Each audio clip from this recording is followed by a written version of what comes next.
While we're talking about short and simple, we also need to talk about using accurate language, instead of using the unrealistic jargon that our opponents have coined to confuse everybody. Our opposition is actively trying to make it impossible to speak out about women's and gay issues. And this is creating huge problems for lesbians in terms of both our legal rights and defending our personal boundaries and the boundaries of our community. When we use the opposition's language, three things happen. One, we contribute to mass confusion and thus the erosion of legal rights. Two, we make ourselves look bad, like we're trying to talk on both sides of the issue, like we actually believe in nonsense concepts like transgender, and like we don't really know what we're talking about. And three, we confuse and gaslight ourselves because how you speak influences how you think and vice versa.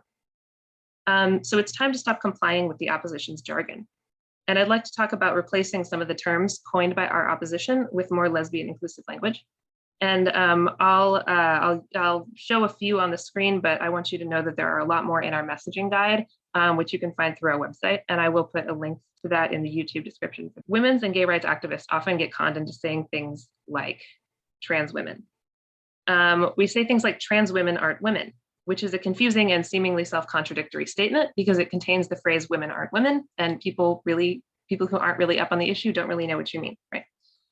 So instead of saying trans women, we can just call them what they are, which is men.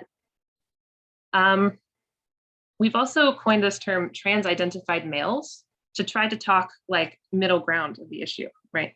We're affirming the nonsensical ideas of trans and identity. And we're also implying that men who lie about their sex are somehow actually different from other men. They're not men, they're males, they're somehow identified. Instead of this, we can call them what they really are, which is men who lie about their sex. Another term we use, trans rights activists. What exactly is a trans right? I would like to know. These people are not trans, they're not fighting for any rights. They're actually fighting to take rights away from women, gay people, and parents. And so instead of calling them this very positive sounding term, we can call them anti-lesbian activists, anti-woman, anti-gay, whatever you want to call them, but this is what they are, right? They're fundamentally against other people's rights, and we need to call them that.